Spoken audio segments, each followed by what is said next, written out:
not, there's also pictures that can.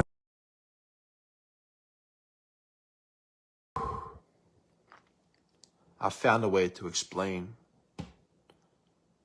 the reality of pretty much everything that actually is backed by current science. So I found a way to explain like pretty much everything based, and in fact, our current science makes it possible. So our current science, the scientific discoveries that we have made and the scientific capabilities that we have came to makes this scenario profitable. Now I'm going to tell you what this scenario is. Okay, so imagine there's a God, right? And he's the size of you, okay, right now. So say there's God, right? He's the size of you right now, right? Okay. Well, let's not use the word God. Let's say, so there's a, God's the best way to do it, but okay, we could say that there's a teenager in a universe that is like, so okay. Ooh, it's hard to say, man, because like if you use the word God, people would understand. You know, so it's like I'll use the word God. So say God is the size of you right now, or this teenager alien in some foreign whatever is the size of you right now, right? Okay, here you are. You're sitting here. They're the size of you, right? Did you know there's no limit to how small something can be? So, if things get down to a small enough scale, our current science can't have any effect on it. So there could be atoms, zillions and zillions and zillions of times, like infinitely smaller, pretty much, you know, because there's no limit to how small something is. So there could be things that are infinitely smaller, you know, extremely smaller, but, you know, and, it wouldn't be infinite though. Would it be like, it'd be like so much smaller that literally it would be. So here you are. So right here, God is the size of you right here sitting. You're sitting there right now. Now imagine right in front of you, there's a spot in front of you, right? And that spot right there in front of you is made up of atoms, same as ours, but so small, zillions and zillions and zillions and zillions of times smaller than we are, right? So literally, those atoms make up a universe that's so small that every single possibility. So it's not just a universe; it's a multiverse. But there's a limit to There's a limit to possibilities when it comes to matter. So when you talk about atomic structures and the different patterns that atomic structures can take, it seems astronomical that the number of universes you would have to cover every single scenario, but there is a limit. And since there's no limit to how small something can be, right there in front of you could be an entire multiverse, an entire multiverse of so it's just a bunch of universes like we live in, but enough of them to cover every single possibility, every single pattern that atoms can take, which means also the sounds we're making, the lives we live. Okay. Now, if God is you sitting there right there, just sitting there right now, and out in front of you, there's this little spot, and it's so small that it has the possibility of every single possibility that our matter can have. And since it's so small, those atoms aren't affected by our atomic structures. They go right through them. They have no effect on it whatsoever. So basically, right, check this out. So if it's every possibility that matter can have, right? So now once you understand that, then you go, well, guess what? How hard would it be to send a signal to that entire universe, that entire multiverse? How hard would it be to send a signal to that entire multiverse at one time? Well, it's a little tiny speck that's bazillions of times smaller than you are. You could send a signal to that entire thing like that, all at once. I mean, practically at once. It would hit that entire multiverse. It would hit that entire multiverse all at once. And that's it. So boom. And then that's how your consciousness travels. So boom, your consciousness travels. So so what we're doing is human, like not just humans, but all life forms, everything. We're just following a path through all these different possibilities.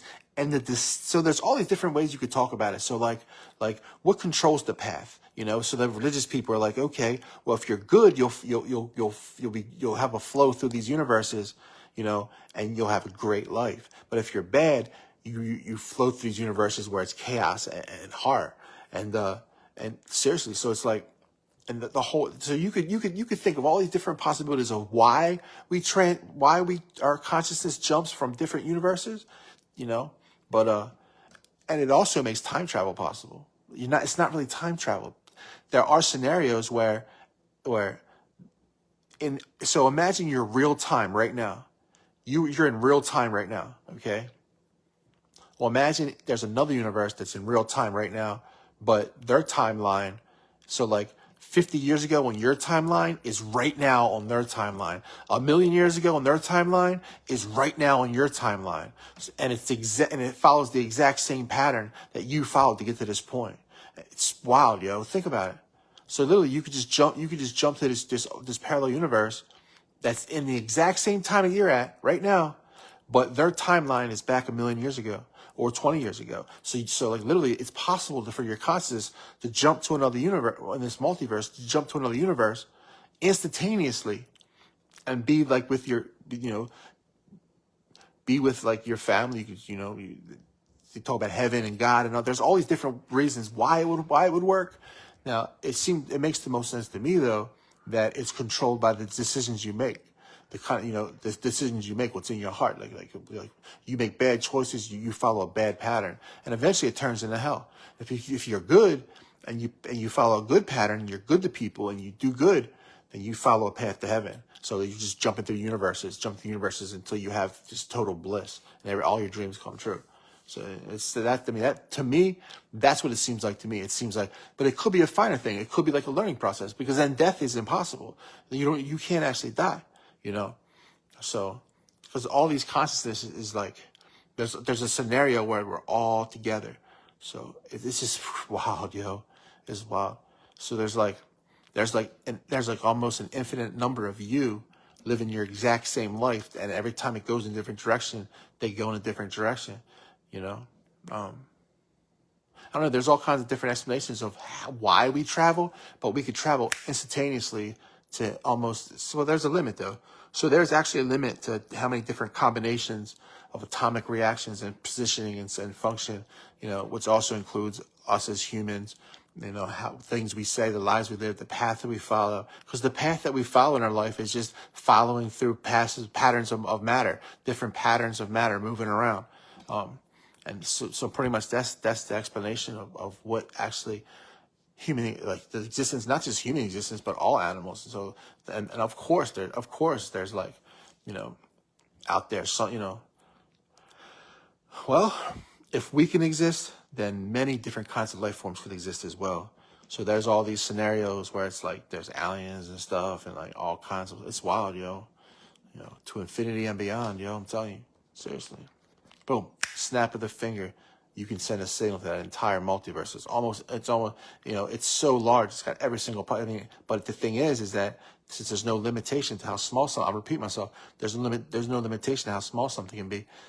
There could be that entire nearly infinite multiverse just sitting right in front of you as a speck so small. You could send that signal so easily to the whole thing. Boop, boop, and then you are boop, boop, boop, boop, boop, and it's super. So check this out. I also theorize that there could be an infinite number of these infinite universes, all around, everywhere, different levels.